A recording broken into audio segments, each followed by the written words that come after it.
Assalamu alaikum wa rahmatullahi wa barakatuh. What's up, guys? Your boy Abdurrahman, and we're here with Saeed Shayat. Welcome to Sobriety Sundays for another episode.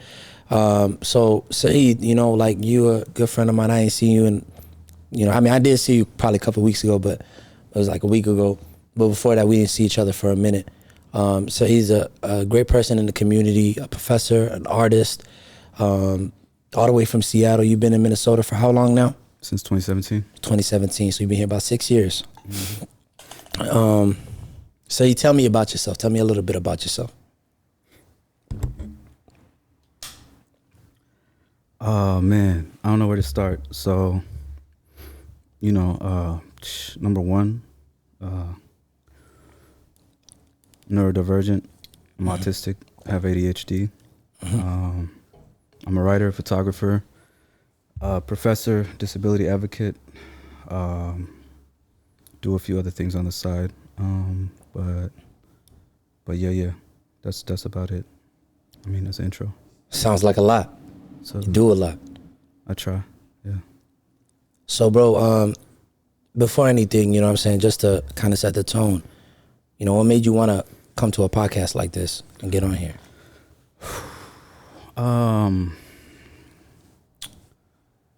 Honestly, I've been, so a little backstory.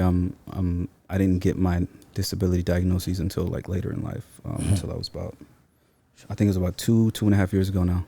Okay. So I went most of my life without knowing that I was struggling with unknown disabilities, and that led me down different paths. And I did different things to try and cope, including addiction. And so, when I came out on the other end of it, I was alhamdulillah grateful, but still didn't know why what happened. And then it wasn't until I got the final missing piece of the undiagnosed disabilities and the neurodivergence and how that played a part in the addiction story. That's when it started to make more sense for me. And then I was like, okay, I know that there's a lot of people that are in their early, mid, late 20s, early 30s, mid 30s, sometimes even 40s, who are just now later in life discovering that they have some type of neurodivergence or some type of disability, whether they're autistic or have ADHD or dyslexia or bipolar, any of those things. And that's true for the general population, but it's especially true for us as Somali people. I'm seeing more and more people my age who are like coming to terms with it and figuring it out. And so I'm like, I think a big piece of the addiction conversation that's missing for us is undiagnosed things, either disability or neurodivergence, that is playing a part in people wanting to have their needs met, like through unhealthy ways, often drugs and whatnot. Yeah, bro, you seem like you're very self-reflective and self-aware. Or were you always like that? Who's we? I said no. I said you. I said, were you always like that? Yeah. It's the mic, man. Yeah, he said. Or maybe I made the mistake. We're gonna have to run it back. I was like, wait. Nah. No, it's all good. How did you get to that point? Honestly, I was always that way. I've always been quiet. Always off doing things by myself. Always thinking about the world and how I fit in it. So I've always had questions because I never quite fit in a lot of ways in every space I've ever been in. And so it was a natural, I don't know if I'm naturally inclined to be that way or if it was like a response to me trying to find my place in the world. Yeah. But it's always been there. It's also held me down. It's helped me learn some things. Yeah. So were you born here in the States or were you born back home? I was born back home. Yeah. I was born in Somalia. I'm old. I look young. but I'm old. And I was born in Somalia about 3 years before the war. And, 3 years before the war is still pretty much the war because the war it didn't just like happen overnight. It was built over time. You know what I mean? Yeah. So I was born into chaos. And then family fled, classic story. We got out of there, ended up in Mombasa, Utanga refugee camp. And then we were back and forth between Mombasa and Nairobi for a bunch of times. So my first 3 years was in Somalia, and then the 4 years after that was in the refugee camps down there and trying to go through the immigration process. And both my brothers were born in Kenya. Then made it to the States when I was about 7. Landed in Atlanta, lived there for about 2 years. Then we moved to Seattle, which is where I call home, quote unquote. So that's like really where I grew up, more or less. How was that like for you? You know, it seems like you moved around quite a bit during your childhood, you know, and then moving to Seattle, moving to Atlanta, then moving to Seattle. Before that, going from Somalia to, you know, to Otanga. How was that? How was that change like? You know what I mean? Do you remember any of it? I remember parts. I remember parts of it. I was actually talking to a new friend I made today. She's autistic and she's an autistic therapist who works with autistic clients.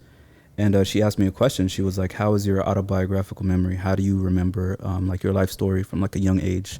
Can you remember things from when you were like 10 or 12? Do you have like concrete images?" And I was like, "Nah, not really. It's like it's kind of fuzzy, and then like there's a few like flashes that pop out." And she was telling me how it's a common thing with autism is that memory of biographical information can sometimes be very fuzzy. For me, it's different when it's still true, but when I'm writing is the time that I can have like real access to deep memories. So if I'm happen to be writing about a piece that's on a certain time frame in my life, and one memory is connected to another, as I'm in a deep state of flow, in deep writing state, then like memories can come back out with like perfect recall, like down to the exact thing that I was smelling that day. But I can't really recall that in everyday life. You know what I mean? Yeah. So my memory isn't really, it's very unreliable. But I think your question was like, what was it like with all that Transition, yeah. the transition? It wasn't easy, bro. Like it was hard. It was hard. I've struggled with identity, like who I am, where my place is in the world, not just because I didn't fit in, not just because I was sensitive to light and noise in social situations and making eye contact, but because like if you move every single year, it's hard to find attachment to a community, and having strong relationships, a community, is one of the ways where you learn who you are, where you grow, where you learn your interests and whatnot. And so that jarring moving, even if there was no war, all that crazy stuff with the refugee camp, even if I was born American, we just happen to move every single year. Like research shows that is one of the ways that trauma is enacted on young children. We need that stability. Even if we live in a chaotic home, it's easier to grow up in one place. So it wasn't easy for sure, but you know, alhamdulillah. Yeah, man. I was a Section 8 baby, and I moved pretty much every year throughout my childhood, to different schools, to different duxies, to different neighborhoods, different friend groups, and it shows up a lot in my life. Oh man, so I do agree with that, man. You know, it seems like, you know, writing, you know, for you was a big coping mechanism. How long did that go for you? Did that start like at an early age? When did you start writing? The first thing I ever wrote that was creative was a sci-fi short story in 5th grade. I can't remember the specifics, but there was spaceships and time travel and other planets involved. Sounds lit. It wasn't for right. It wasn't even for an assignment. I did it for fun, you know. So Yeah. I was always reading, and writing was just something I kind of did here and there. I don't know if I ever considered myself a writer until like later in life, like late high school or something like that. But I was always into language and words, and it was the perfect place to get away. You know, if I could ask, you know, like kind of like what kind of led into your addiction? I know you talked about undiagnosed, you know what I'm saying, mental illnesses, neurodivergent, and, you know, that you found out, you know, that you're dealing with autism and ADHD at such a late age. You know, for yourself, you know, when did you fall into addiction? Kind of what led up into that? It's hard to say. It is hard to say.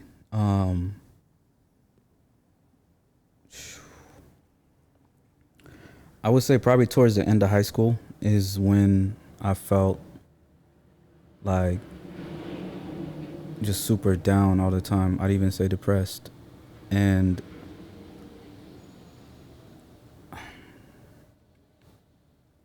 I think it was a response to the expectations that were on my shoulders as, you know what I mean, the oldest male child in a Somali family.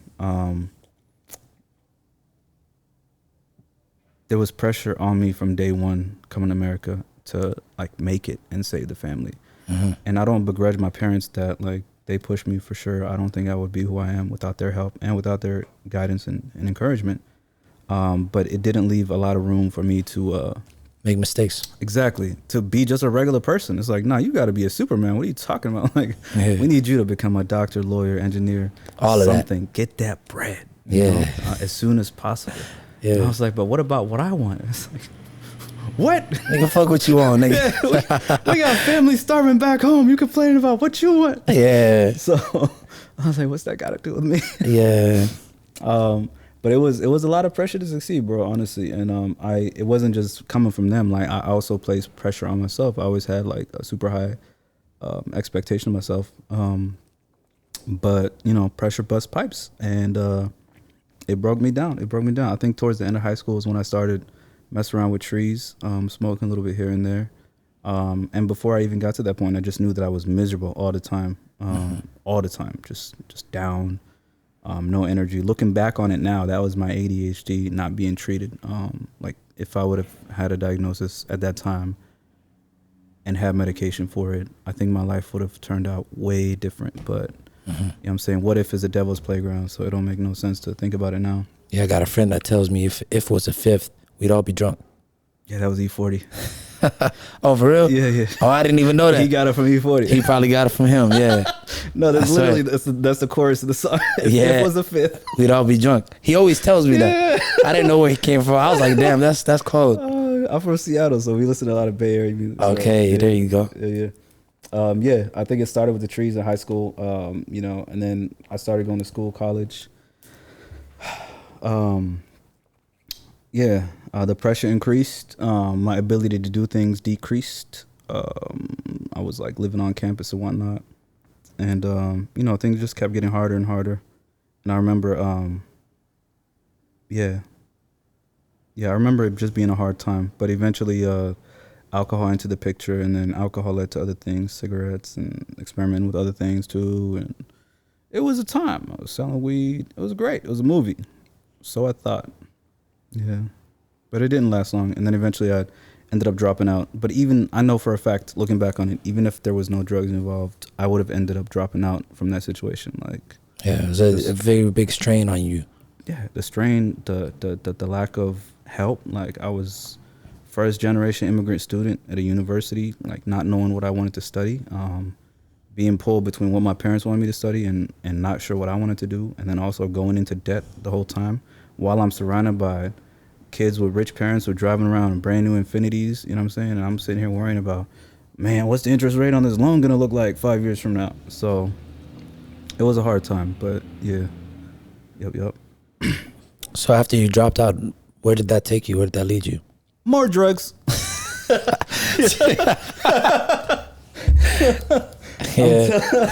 I'm telling you. So there was a lot of shame, bro. So it was a combination, like, honestly, like, I think, I can't remember how things happened. It's super fuzzy memory, but I just remember just being so down, so damn down. And, it was like, we live in this city, called White Center, which is like a small suburb of Seattle, but it's a poor suburb, Rat City. And so when I went to school at the University of Washington, UW, I went to a different part of town. And so I stopped seeing the people that I went to school with, the people in the community. When I was last leaving them, they were like, all right, man, you go out there, you gonna make us proud. Like, you know what I'm saying? Like, we always knew you could do it. I'm like, yeah, all right. Imagine me coming back in a car with all my things in it, and it was just like the shame of walking around and seeing like aunties and uncles. Everybody just giving you the side. Yeah, niggas from down the street, niggas I play football with. It just, everybody just like, damn, Saeed, you drink now? Damn, we thought you were a Muslim. I'm like, yeah, me too, bro. I don't want to talk about it. Yeah. You know what I'm saying? Come back drinking, smoking, popping pills, and like trying to turn up. And they were like, this is not the person we remember. I'm like, a lot has happened in the last year. I was only gone for like a year. So when I came back, it was I didn't know what to do with my life. And I didn't know what was missing, what was wrong. And it was a long road from there. The road only got longer and harder and even more darker. Yeah. What was the darkest point in your addiction? Shit. It's hard to say. I lost a close friend to an OD. I've had guns pulled on me. I was selling hard drugs, doing hard drugs. I've pretty much done every single drug on the face of the earth. Yeah. You name it, it's been in my system. it led to me being like hospitalized against my will. It led to manic episodes. It led to deep depression. It led to being homeless a few times. It led to totaling 2 cars, driving drunk. It led to a lot, and it led to a lot of feelings, bad feelings about myself. Yeah. What were those feelings like? Can you share some of them with us? Not good. Yeah, they were not good. Just I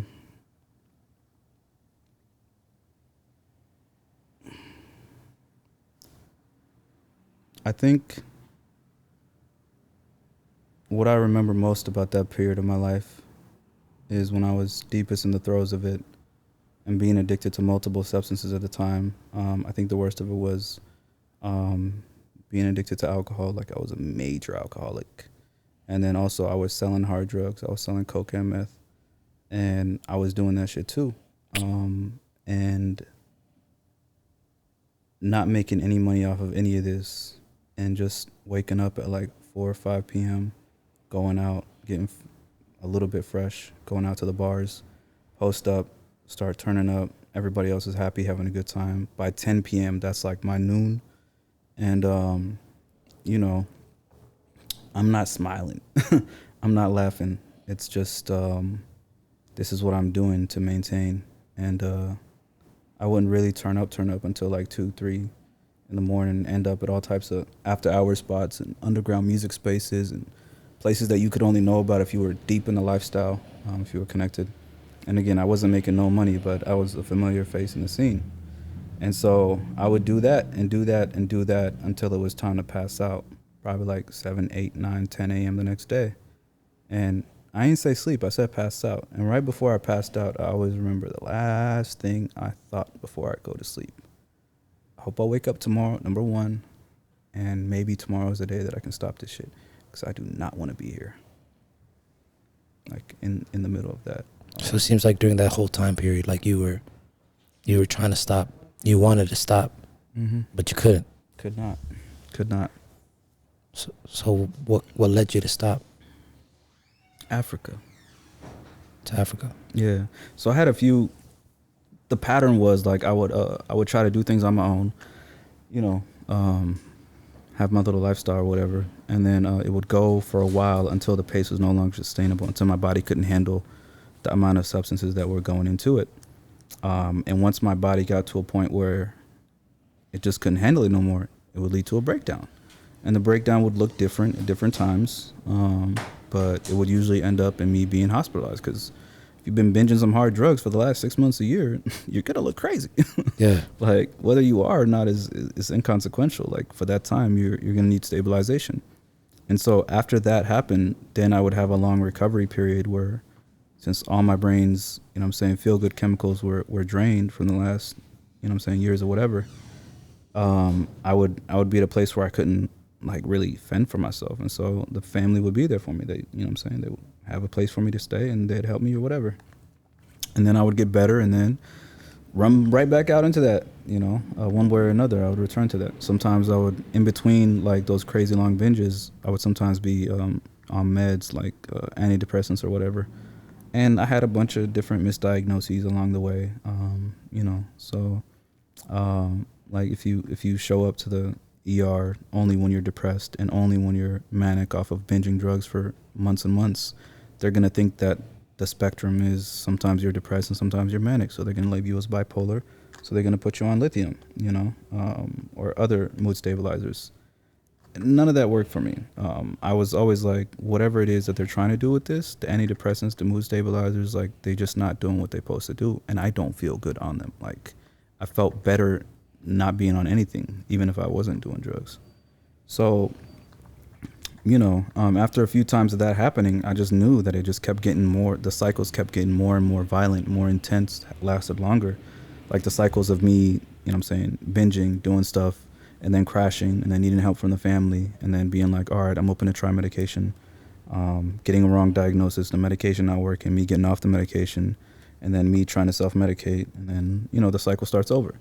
So it kept getting worse and worse. And so I was like, my boy, this is not going to end well. you know. So at one point, my family, they had moved down to Africa, Somalia. Everybody except for my dad moved down there, and they were like, you know what I mean? Like, why don't you come visit us for 6 months? And I was like, what the hell am I gonna do in Somalia? Like, I know I was born there, but I don't have no connection to that place. And they were like, what are you doing in Seattle? I was like, I mean, good question. Yeah, I'm not really doing it. They're like, are you in school right now? No. Are you working? I was like, I'm a bouncer at a theater once a weekend. They said, do you have a job? I was like, no. So you're doing nothing. I was like, all right, you could put it that way. So I was like, I don't know. I just don't know. I don't really have money. They said, we'll pay for your ticket. I said, okay, sign me up. I'm cheap. So that was that. But then it took a while for me to actually get down there because at the time I still had my green card because of some paperwork issue. I should have had my citizenship, but it just never went through.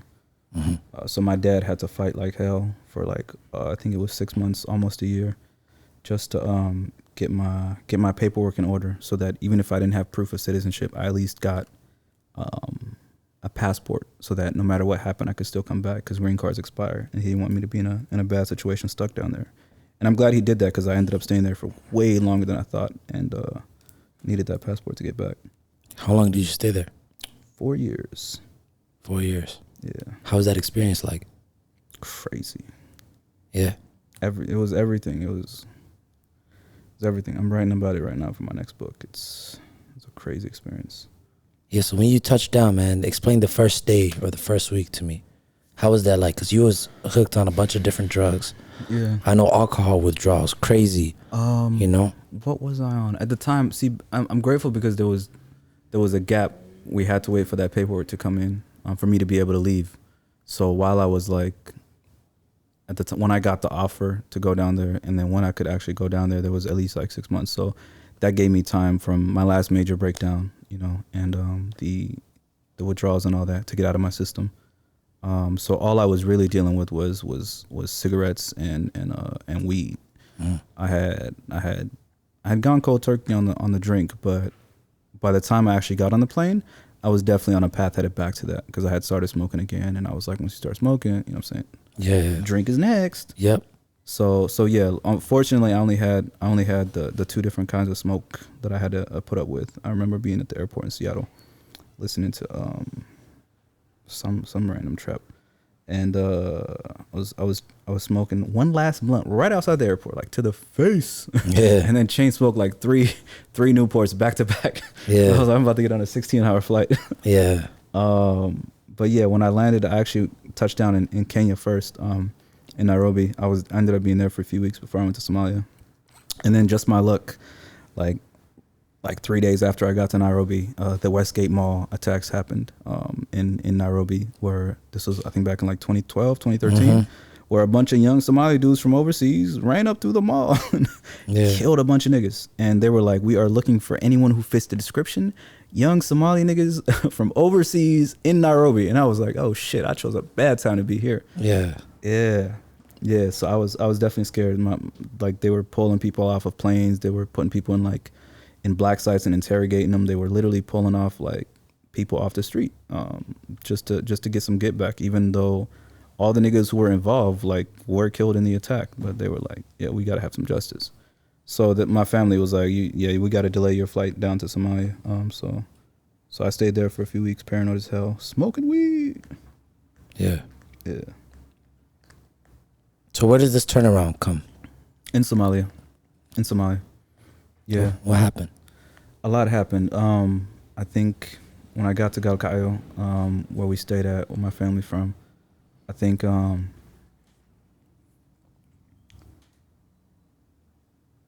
found out you could get weed in Somalia. I was happy as hell about that. It was not the best quality weed, but brother, let me tell you, when you call it that ditch weed, man. I was used to like the Pacific Northwest. We got a, you know what I'm saying? Yeah. We had a dispensary. Yeah, bro. Off the street was dispensary quality. Yeah. So like I was like, I need something, and even the cigarette quality was bad. So I was like, whatever. But I just remember being in Galkayo. There's like only one or two spots you could cop trees. And I'd be behind, it was hilarious because there was like a spot behind an elementary school, and it was like a landfill behind the elementary school where people just dump trash, and there'd be these two skinny, like in the middle of the sun, chain smoking ass niggas there selling their weed, and they only sold it in $5 increments, which is a lot back home at the time. And so you come in, you slap them your money, and you get your little $5 bag. And then usually you would have to find some other nigga from overseas who was there for similar fucking reasons and put your money together so you get a little 5-pack. And that you could get like maybe 2 or 3 joints out of that. And you'd spent half an hour picking out the seeds and the sticks and the stems, and it looked gray. It was not, but you didn't care because I was just trying to get the high. I need something. I'm in Somalia. We ain't got no internet. We ain't got no TV. Like, I'm going crazy. I can't even check Facebook. So yeah, we would post up at the stadium every night, and that's where all the diaspora niggas will come at night to smoke, and all you would see is just nothing but cherries on the stadium. These red dots in the middle of the night. Yeah, in the middle of the night. Stadium seats. But the local niggas knew about it, especially the young kids, and like smoking weed back home is literally worse in the eyes of our people than drinking. Like, it was easier to get a fifth in Somalia and less socially stigmatized than to be caught with some tree. And I'm like, but alcohol is so much more dangerous. They were like, ebadan, haram. And I was like, but it's all haram. They were like, levels to this. I'm like, all right. It don't make sense to me, but whatever. Yeah. You know, so these young niggas would come there at night sometimes while we're smoking, because they knew what time they would just check for them red cherries. And I remember one night we're sitting there smoking, just, you know, passing the joints back and forth.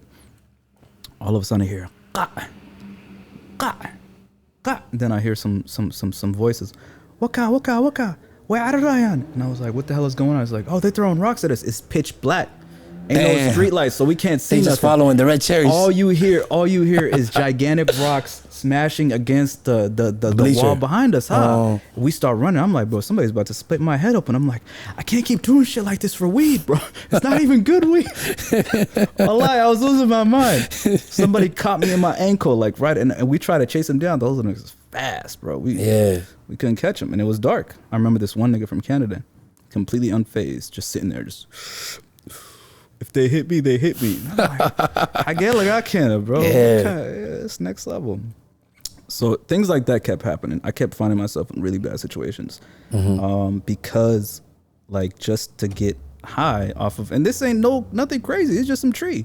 Just to get high off of weed in the social context of Somalia and how dangerous it is. I was literally risking getting locked up for 7 years. If you get caught with weed down back home, 7-year sentence minimum, unless you happen to have somebody who got juice with like the local tribal elders or something, but like you're getting locked up. I kept getting in situations where I got robbed, you know what I'm saying? Like where we got finessed, where somebody did something, where somebody be like, oh yes. I remember one time somebody stole my phone when I wasn't looking. Then I was trying to track him down. So I got a SIM card. This one dude was like, you know what, bro? I think I know where he is. You need to make a phone call? Put your SIM card in my phone real quick. And he's like, all right, I passed him my SIM card, because you store the money on the phone, the SIM card. On the SIM card. We've been hanging out for a while. This nigga knew my PIN, and I'm in the time that it took for him to turn on the phone and hand it back to me, he had taken all the money out of my SIM card. And then he was like, "Oh, I gotta run, bro. I'll catch up with you later." And I got no way of checking it because I don't have a phone. And I'm like, I just got finessed, trying to get revenge for my finesse. Like, what the hell is this, bro? These fucking Alice ass kids, bro. I'm sick of this.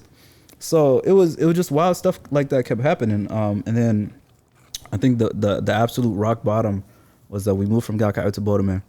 In Bodome, I ended up getting surgery for some stuff that happened, just some regular medical stuff. And as I'm recovering from surgery, some niggas I used to smoke with in Bodome, I guess I was coming down off that anesthesia, and I was feeling a little reckless. I was feeling hurt that niggas didn't come to visit me in the hospital. I was also in a lot of pain, and I think I talked a bunch of shit on somebody's Facebook wall or something, and then I like aired out all their business. It wasn't the smartest thing to do. Boy, did I regret that.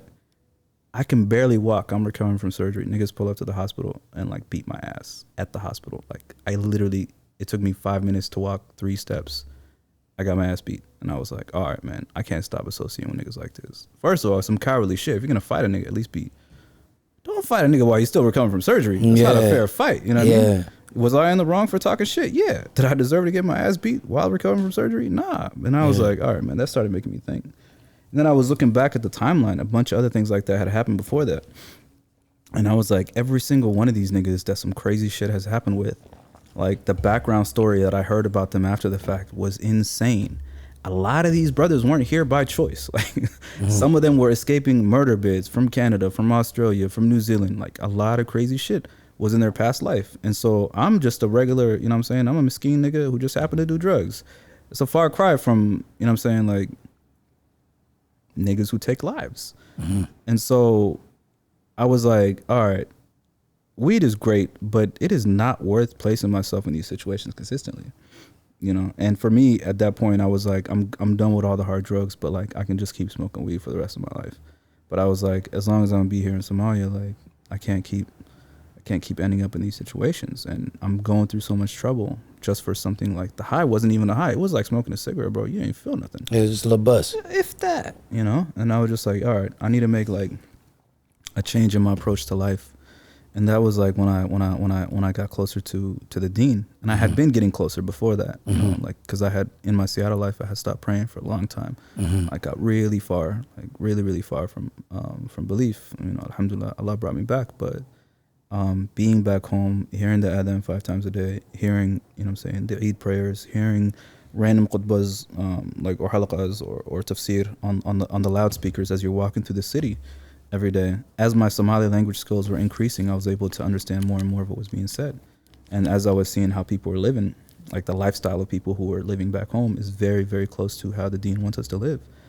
And seeing all the things that I was doing and how it was so counter to how everybody else was living and how much easier their lives were, and how much barakah that was in their life, even if they didn't have no money, I was like, all right, man, I feel like this is a sign, you know? So I just started coming back closer and closer. I still remember in Galkayo, there was this one nigga we nicknamed Fal Hamo.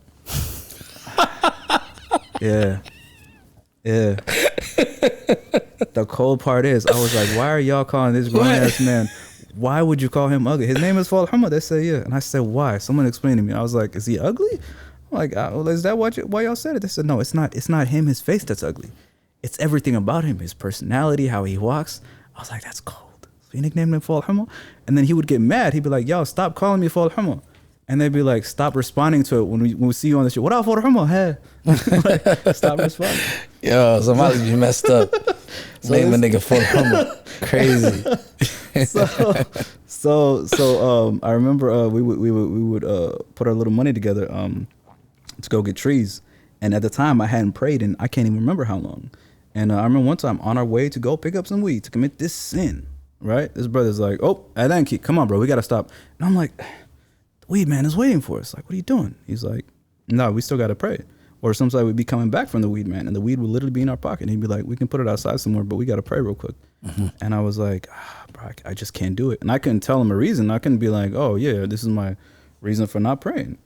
And he was like, look, if you want me to keep putting up with you, like to keep putting up half on these little weed packs, like every time we're together, you're going to have to pray. And I was like, man, all right. And I was expecting to like literally blow up in flames as soon as I walked into the masajid because of how many sins I committed in my life. And I was like, I'm not worthy to even walk on this ground, you know, but that first time that I prayed against my will for some weed, I'm glad it happened that way. Cause like, I didn't know how to make wudu. I didn't remember the motions of prayer. I was like looking left and right, like following people, you know, it had been that long.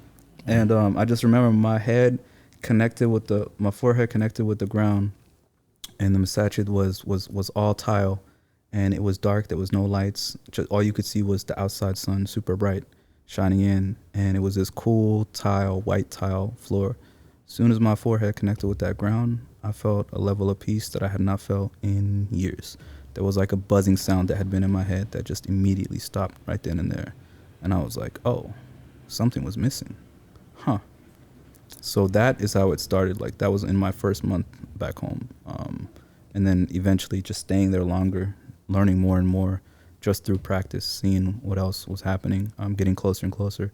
And then finally got to that point where it was like, all right, like realizing that the way that I was living was not only in conflict with our deen, but like it was putting me in terrible situations. And that if I ended up going back to the States at some point, like if I still lived like this, it would be even worse outcomes.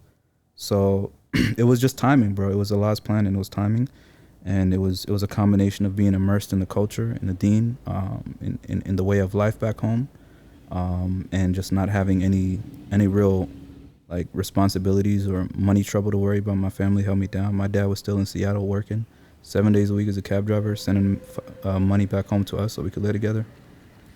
And yeah, it was just like, it just felt right. And then I made that turn. And yeah. Was it hard to make that change once you made the decision? It was not hard to cut off the niggas who just beat me up at the hospital. It was not hard at all. Yeah, you know, if I could interject real quick, I remember the crazy thing. Well, I like early or later into my life, right around, you know, when I started contemplating about getting sober. I remember I started praying, and the funny thing about it was when I started praying, I used to ask Allah for like a way. Ilahi wahani give me the way. Ilahi show me a way also, like to get away from this, because every time I would relapse, and at first I would blame my environment, and then I started blaming my friends, you know, but I couldn't stop hanging out with my friends. Yeah. And you know what would happen is I just started getting into it with every single nigga that I was kicking it with, that I was doing drugs with. And it wasn't like me doing nothing. I didn't do nothing. Every single nigga just doing me, grimy, or we getting into it over some drugs or some money or something like that.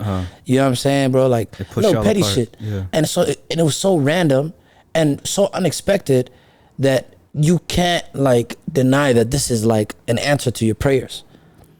You know what I'm saying? And then even deeper after that, I started to realize that this is actually like, you know, because once I removed myself from my environment and then I removed myself from my friends, then I started realizing, damn, I'm the problem.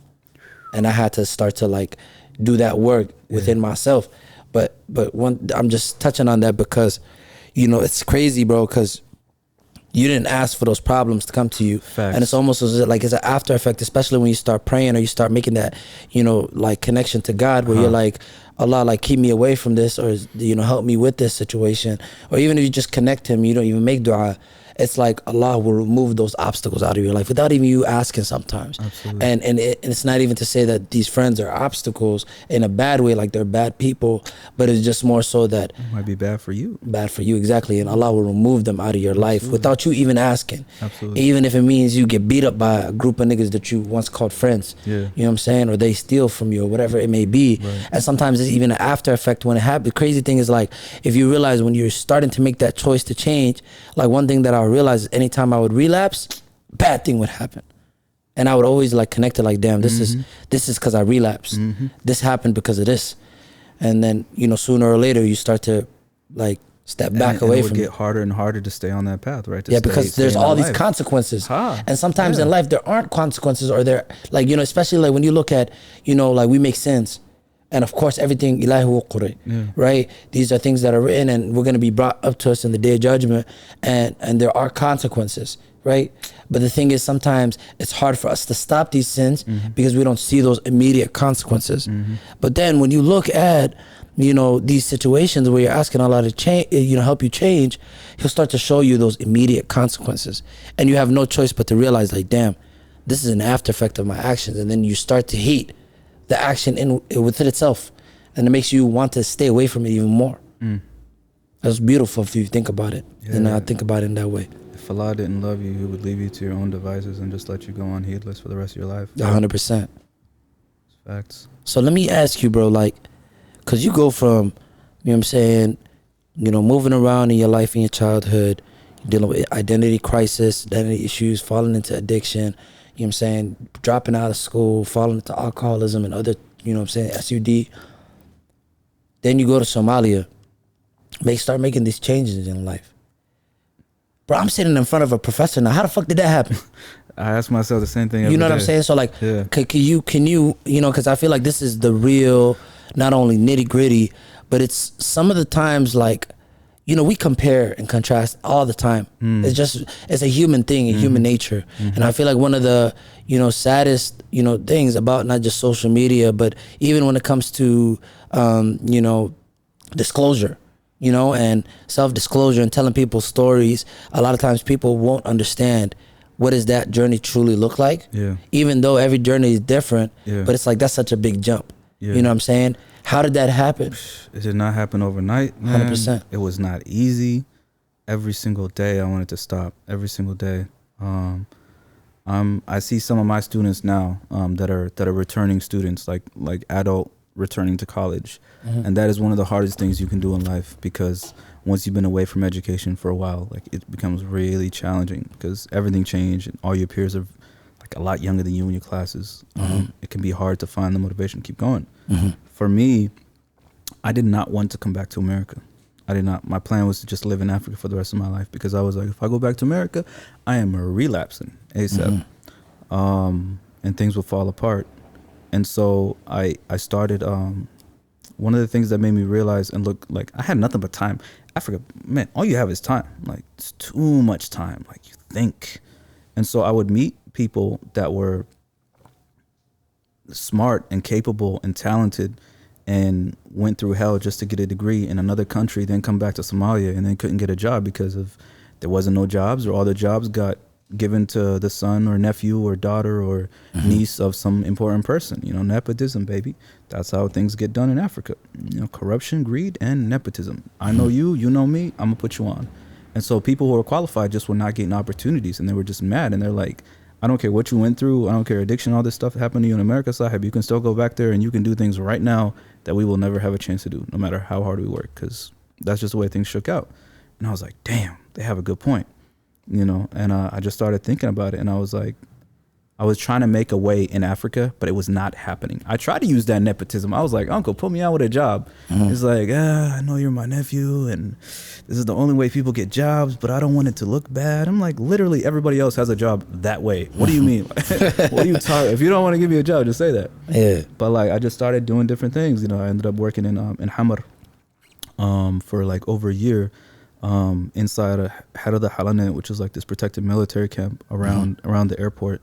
And I was working for a company where we did logistics, and we were like just helping. Basically, my job was to load stuff onto trucks, like make sure trucks came in the base and all that other stuff. It was a hard job. It was hard as hell. I was working from 6 a.m. to 7 p.m. like every single day for like $500 a month, which is at the time a lot of money back home, and a lot of people would have been very happy with that.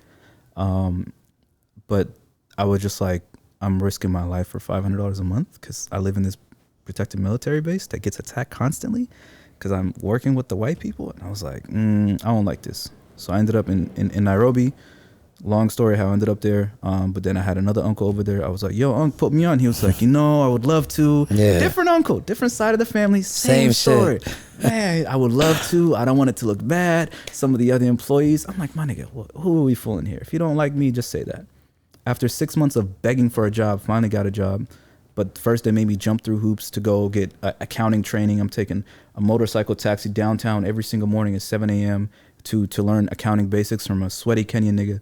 And I was just like, this is crazy. He's my uncle. He could literally give me a job. Like, I have so many different skills. Like, why? I'm autistic. I'm gullible. I believe people when they say something. I take them for their word. So I just assumed that this is people being honest. I didn't realize that they were just trying to give me the, the slip around. Wish I knew that. Would save myself a lot of trouble. Anyway, I did that job for a while. Wasn't working out. I was getting more and more frustrated. I'm working 6 days a week. I'm supposed to be making decent money. I'm living with my auntie, but I'm paying rent because she rents a house herself.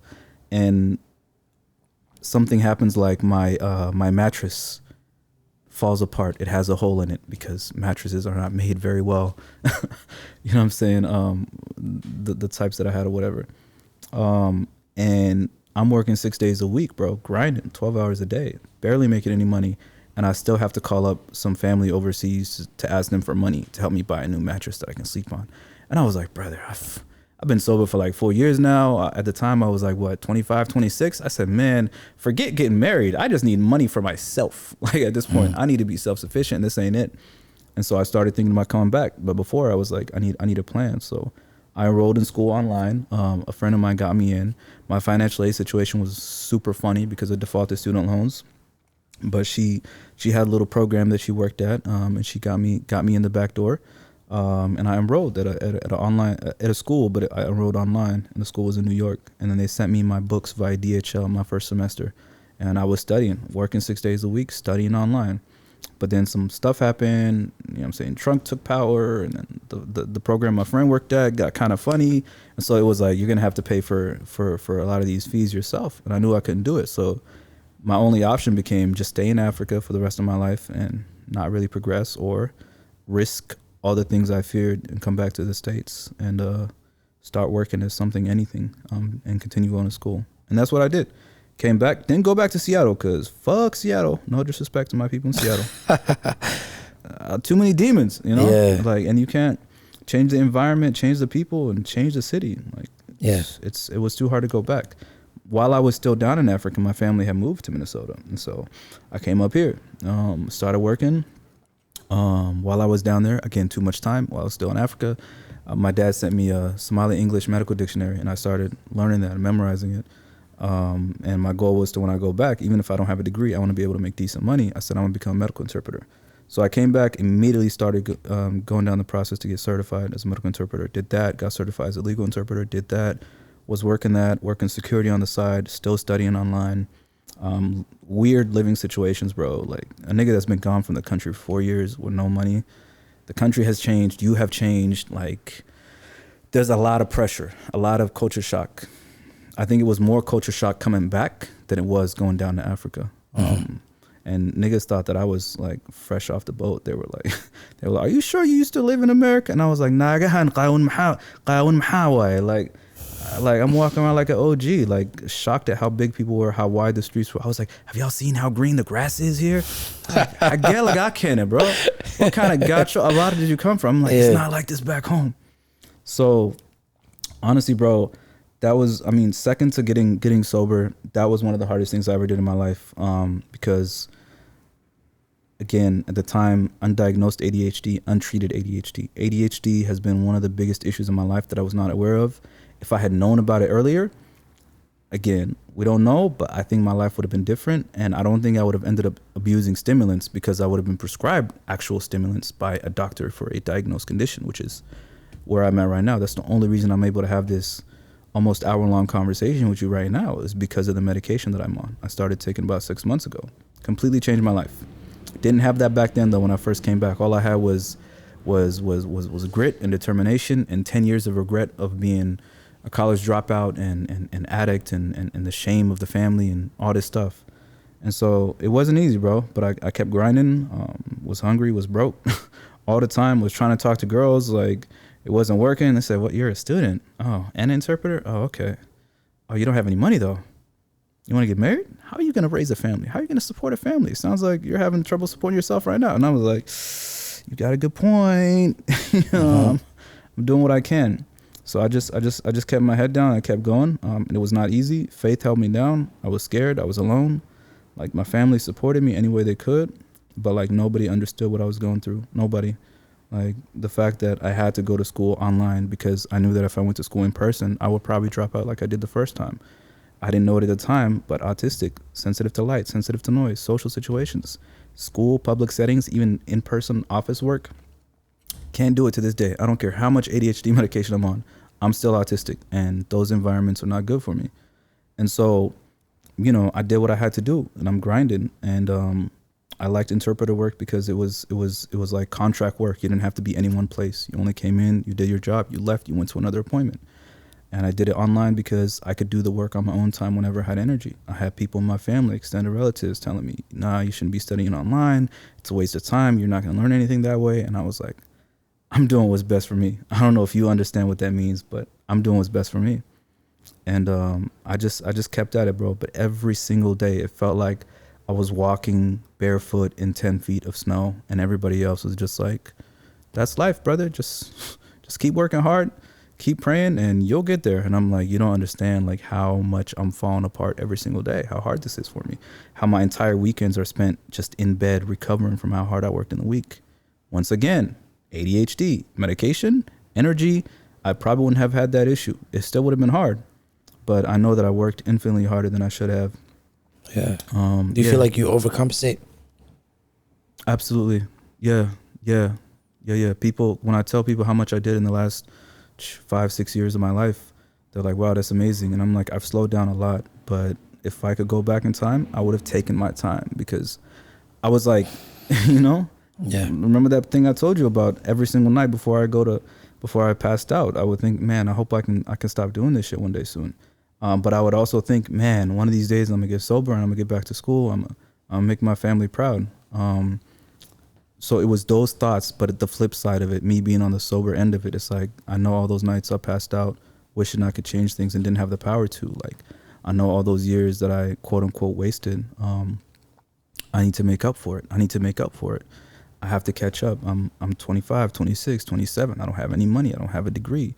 You know what I mean? People are looking at me funny. All my peers, they got cars, they got houses, they're getting married with second babies. Like, I need to catch up. Even if I don't get married, I need to help my family instead of still needing help from them. And so I put a lot more pressure on myself, just like at the beginning of my story, you know. But alhamdulillah, this time it didn't turn into me relapsing or anything. But it did create a lot more stress and strain than it needed to. So, you know, like, there's an episode we have on this podcast called I'm Sober Now What? And we talk a lot about how when people first get sober, there's this overwhelming feeling of you're trying to overcompensate. Mm-hmm. And it's because of all of what you just said right now, right? All the mistakes that you made, all the, trauma you faced, all the, and even comparison to, you get sober and it's like you see the light on the side of the world, all your friends, people you see, you know what I'm saying, doing their life, doing their thing. Yeah. And it makes you so regretful and you overcompensate. And sometimes, most of the time, it leads to burnout and it leads to relapse. How did you stay afloat? Brother, I don't know if I did. It was a lot of stress on my body, and that stress spilled out into my relationships. It was chaos. But the only thing that kept me from relapsing was knowing that if I went back, I would not survive this time. I would not be alive this time around. If I had one more run in with that cycle of abuse falling apart, I was like, I know I'm not going to make it out alive, especially nowadays with the fentanyl and everything. But fear of dying, wanting to live, was what kept me holding on. I cried myself to sleep so many times. I cried myself awake so many times. And cried in between appointments, and it was just like I felt like I didn't have a choice, and that shame and that guilt pushed me. But a lot of my students now, I see that same shame and guilt, whether it's from just trying to make it in school or being out of school for a while and coming back, and they just want to try and motivate themselves with it. And I'm like, yeah, that can get you there short term, but it's not worth the long term effects. Like, self-compassion, self-love, taking your time is a much more useful and long-term solution for getting to where you want to. Like, shaming yourself into it, I have to be this, I have to be better, blah, blah, blah, blah. It might get you there, but it's going to make you feel so bad about yourself that it won't matter whatever you accomplish at the end of it. You know, I was just talking to my therapist about that yesterday, man. Because I feel like I do that shit a lot. That's real, bro. I feel like a lot of people in recovery, it's like, when you deal with your traumas and the way with addiction and all the mistakes that you made, it's so hard to see yourself outside of a negative light, even if good things happen. And we overcompensate because we want to make up for those mistakes, and we want to make up for the past. But the past already happened, and so even if people have moved on from it, it's like almost as if like we haven't. And we try so hard to overcompensate. And it's like, sometimes I have achievements in my life, bro, and I think you nailed it on that one, where it's like, it still don't even hit the same. You still don't even feel proud of yourself because you feel like there's so much to do. Yeah. You know what I mean? And I feel like, I didn't go to therapy for like 2 years. I just started recently again. And the reason why was because my biggest fear was burnout. I feel like I'm really close to burning out. I feel like, you know what I mean? I can never stop seeing the end of the tunnel, where I'm just like, I don't see it. I'm just keep running, keep hustling. Because I'm like, even when I hit one goal, I hit the next, and I hit the next, and I keep going, and I keep going. And it's just like a treadmill, you know what I'm saying, where there's no end. And the reason why is because you're running, you know what I mean? And I'm feeling like, what am I running from? Why am I accomplishing these things?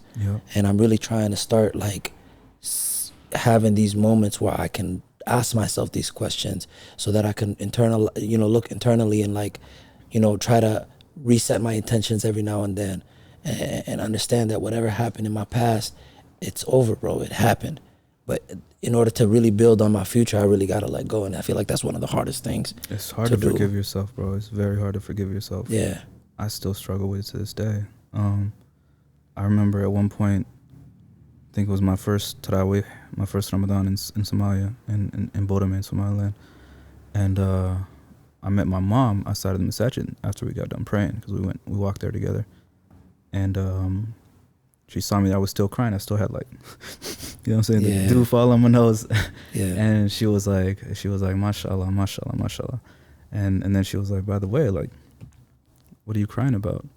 And then she's like, you don't have to tell me, like, whatever it is, specific sins. And then I was like, no, I want to tell you. I was like, I keep thinking about all the things I used to do, all the bad things I've done in my life, all the sins and all the wrong things that I've committed against myself, against other people, against y'all, my family, who always supported me. Yeah. And I was just like, I hope that Allah is merciful enough to forgive me and not, you know what I'm saying, punish me to hell for the rest of eternity.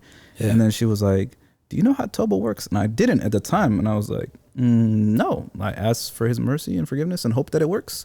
And she said, no, as soon as you do, it's waba guaranteed. What are you talking about? Like, in Allah's mercy, if he wills it, he will forgive you as soon as you ask, if you sincerely mean it. She said, Allah forgave you a long time ago. You still haven't forgiven yourself. And I'm like, oh, more tears, you know? Yeah. And it was profound. It was deep. It was just like, we that same place we come from of putting so much pressure on ourselves to make it, or when we fall to make up for that lost time, it's coming from that same place, to think that punishing ourselves or not forgiving ourselves is going to make up for the past. It's like, brother, life is not that complicated. Islam is very easy. Yeah. Allah is, his mercy outweighs his wrath. We know that. He is infinitely more merciful and forgiving than any human being on the face of the earth, including as we are to ourselves. And he knows us better than anybody. And so for me, faith and learning more about that mercy side of the deen was very critical in helping me grow and change, and move on, because shame and guilt and all these other feelings, they fuel that addiction. They lead into it, bro. They keep pushing it forward. Not being able to talk about these things, like it all adds onto it. You know, that regret, all that stuff. And only having a relationship with the deen, I talked about this with my trauma therapist before, like back when I used to see her, is that trauma doesn't just affect your relationship with yourself or with other people. It also affects your relationship with Allah, because that's a relationship too. And it was a hard thing to come to terms with, because I knew that my relationship with the deen growing up was literally just of pain, of, now that I know that I have sensory sensitivities, that I have a hard time memorizing things, that's an autistic thing. Some of us have amazing memories, some of us have really bad memories. It's a spectrum for a reason. My association with the deen growing up was, you have to memorize this Quran in order to be a good Muslim, and if you can't memorize the Quran, then you're a bad Muslim. What if I can't memorize the Quran because I have memory issues because of how Allah made me? I'm still going to think that I'm a bad Muslim, that it's my fault. On top of that, I'm in a room full of 30 other kids and they're screaming, and I'm sensitive to noise, and it's 8 a.m. and I'm hungry and I'm getting beat, and other kids are crying and they're getting beat for not being able to memorize. And I'm super super sensitive to emotions in a room. I can feel whatever emotions are in the room as if they're my own. So if I'm in an environment where it's chaotic like that, that was my only relationship with the deen growing up. Nobody explained things to me. Nobody talked about mercy. Nobody talked about, you know what I mean? Like the intricate internal aspects of Islam that are supposed to get us through life. That wasn't explained to me. It was a series of things that you had to do. And if you can't do them, you go to hell, my boy. I feel like there's the idea of like fear mongering and like, you know, like, I feel like that was such a big theme in my life as a kid. Absolutely. You know what I mean? Absolutely. Like hell. Yeah. I never really heard about Jannah like that. It was like, you know what I mean? We knew all the reasons you could not go to Jannah. Yeah. We did not know about the reasons that you were guaranteed Jannah, or the easiest way to get into Jannah, or how beautiful Jannah is. It's like, stay away from this. Yeah. I'm like, So, you know what I'm saying? That relationship with the deen, I think, led to me being distant from the deen as I grew up, especially in a crazy place like Seattle, where everybody is, the whole culture there is super, super either atheist or just agnostic, or just not really, don't really care about it, you know? And so like being in that environment, plus not having my internal needs fulfilled by the deen the way that it should have been if I had the right approach for it, it made it easy for me to just walk away. You know what I'm saying? Get super, super far away from the path. And then I had regret for that too. But again, as I'm learning more, as I'm in this environment, as I'm having conversations with like random strangers back home, like I saw more and more and more the other side of it, the beautiful side of it. And I was like, okay, these are principles and ideas and thoughts and feelings that can get you through the hardest storms in life, which is what faith is supposed to do for us. It's not supposed to be something you have to do. Yes, Islam has rigorous expectations. Islam asks us to do certain things, and we do our best to do them. But we also know that there is a whole system in place, and there's a reason for it. There's a divine reason for it. And we do the best that we can. But like, I think for me, like there was times where the only thing that kept me going was Allah's mercy. Like, I'm probably going to hell. Inshallah not. Like at the time I was thinking like, I'm probably going to hell, but hopefully Allah's mercy is enough that he forgives me. And that's the only thing keeping me from not wanting to be alive, you know, at the time. That's what I used to hold on. Do you feel like you've forgiven yourself now? I believe so, alhamdulillah, but forgiveness is also a process. I definitely accept, I think it was a lot easier to accept the idea of forgiving myself after I got these diagnoses. Yeah. Like if you are disabled and you're living in a way that a person who is not disabled is living, and then you're getting mad that you're not getting the results of a person who is not disabled, what do you want me to tell you? Like, there is something in the way. There is a reason for people being led to the things that they are. And it's not a personal or moral failing. It is a physiological thing. It's a chemical thing. It's a genetic thing. Addiction runs all through our people. In my family, on both sides. Like, I'm sure any Somali person who's watching this can see that. And even if they're not Somali, I'm sure they can relate, because it is a common human experience. Yeah. I think knowing that about myself, like, made it easier to accept it. The fact that I take amphetamines right now that were prescribed by a doctor, I'm like, I used to have so much shame for it. But then I also remember that I was not turning up how other people turned up. Just when normal. they took the same drugs. Yeah, bro. Yeah. I remember a tweet. This guy was like, we were on a long road trip. People started passing Adderall around. I was like, yeah, turn up. It was my first time. I popped it. Everybody else had a good time. By the end of this 6-hour road trip, I had a perfect business plan, and I felt calm. He said, my homegirl looked at me and said, my nigga, you have ADHD. I was like, damn. That's what it is, because ADHD is an understimulated brain. Yeah. You know, and the first line treatment for ADHD is stimulants. They're not for everybody, and they don't work for everybody. There's also a non-stimulant class, and I was afraid of trying the medication because of my past addiction. Exactly. You know what I'm saying? But like, if they're used according to how they're prescribed, and you are not intending to abuse them to the best of your ability, they can change your life. And even if stimulants aren't an option for you, there's a million different non-stimulant types that will change your life. There's things you can do. You know, there's different types of therapies that you can do. Little things like making sure you get enough sleep, diet, exercise. Those all help with ADHD symptoms. For me, my ADHD is so severe that I needed medication, and I didn't realize how badly I needed the medication. I remember the first day I took a medication that worked for me. I woke up within an hour of it being in my system. I was mad. I texted my friend. I'm like, I'm pissed off. Why? I was like, you niggas just wake up like this? You're like this all day? Like, you don't get distracted from one thing? If you start a project, you can finish it. If you get distracted by something, you can come back to that first thing. Like, you can have a full day full of energy and socialize with friends and exercise and, you know what I'm saying? Like, come home and do your laundry and take care of the house and go to sleep and get a full night's sleep and wake up the next morning not feeling like a zombie. I was mad, but I was also grateful. I was at least I got answers now.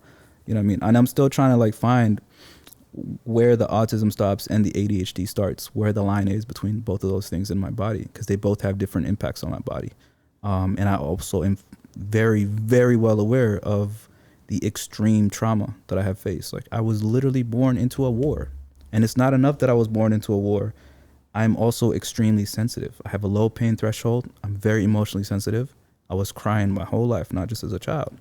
And so a person who is more sensitive to feeling things and feels them more deeply, being born into a war as a child and experiencing those things and not being able to remember them, but knowing that they have a deep impact on his life now, even as an adult, like, that's a major part too.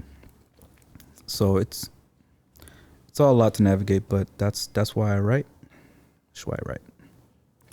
So I want to ask you one question before we kind of wrap this up. So you are in recovery. You also are a professor. You know, you dealt with autism and you deal with autism and ADHD, and you're also a very well-known writer and a poet and an artist.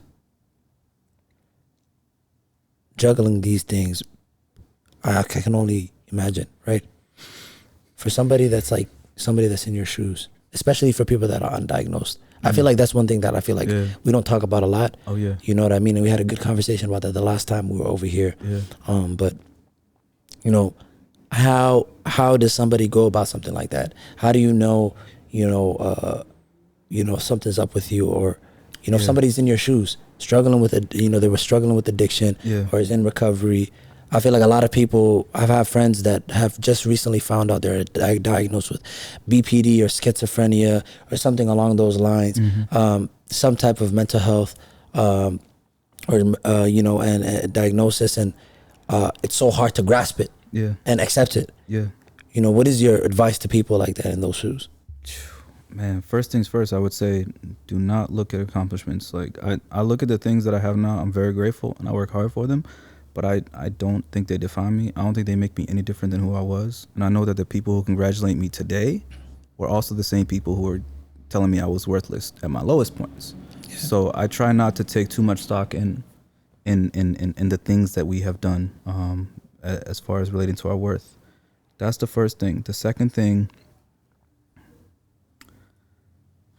it's not easy, but self-reflection is critical. Writing, journaling, thinking about these things is critical. Education is critical, like just finding out about different things. The way I found out I was autistic, I met a friend online who was autistic. We met up in person for the first time. Within 5 minutes, she's like, "Do you know you're autistic?" And I'm like, nobody in my life has ever said that. I've been misdiagnosed as everything from bipolar to borderline personality disorder. Where are you getting this from? And she said, "I'm autistic." That's how I know. I didn't believe her at first. I did some research. Started doing some self-tests online. There's a million different ones. Confirmed it. Later went down the path of like getting a formal diagnosis. But regardless of whatever it is, whether you have a diagnosis or a suspected diagnosis of either a disability or a neurodivergence or both, if it's that, or if you're just struggling with addiction, or if you think both things are at play, the number one thing is self-compassion. Self-compassion. So I'll never stop saying that. I wish that I had been taught how to be kinder to myself in my life. I still struggle with it. And I want us to know that no matter what the outside external expectations are or who we get compared to, ultimately none of that matters. I became a writer because I wanted to write. And after I dropped out of school and was a dropout and addict for over 10 years, by the time I went back to school, when I was like, "Yo, family, I want to study writing now," they were like, "We don't care, whatever, just stay sober," Following my passion led me to where I am in my life right now. Alhamdulillah. I have a master's degree, Master's of Fine Arts in Creative Writing. I published a book while I was still in my master's program. It's called Are You Borg Now? It's an experimental memoir. And it was a Minnesota Book Award finalist in 2022 for my first book with a small independent publisher. That is a huge accomplishment that I don't take for granted. Alhamdulillah. Alhamdulillah, again, very grateful for that. Was able to do that while doing all these other things, disability advocacy, working directly with autistic students of all ages in helping them work on their writing, working as a professor at multiple community colleges, including MCTC, where I see a million Somali kids in front of me. And all I do is I tell them, listen, like, you are enough. I don't need you to become anything because you already are a thing, and a beautiful thing at that. So don't worry about trying to achieve something or become something. And if you're struggling with something, don't think that you are worthless because of it, especially when it comes to addiction. Like, it's a part of life. And we are the children of war, literally. We are the children of traumatized people, and we are traumatized ourselves. And addiction is a natural consequence of that, especially when there's undiagnosed things at play and cultural clashes, and we trying to navigate our understanding of what it means to be black versus being Muslim in America versus Somali culture at home versus not being understood versus all this other stuff, bro. So it's not easy, and it's a long road. But if I have any piece of advice, is be kind to yourself, keep the faith, and just take it one step, one day at a time. And inshallah, khair to the rest. Inshallah, thank you so much, Saeed, for coming over here and share your story with us. May Allah bless you, and may Allah make, your story and this podcast episode as a vessel for inspiration and motivation to people that are just like us and who are, either struggling with addiction or in recovery, struggling with some type of undiagnosed, mental illness. And I think like people, will benefit a lot from this, and so may Allah bless you. Thank you so much, bro. Mm-hmm. Appreciate you, bro. And yeah, we'll see you guys soon. Yeah, thanks for having me. Out.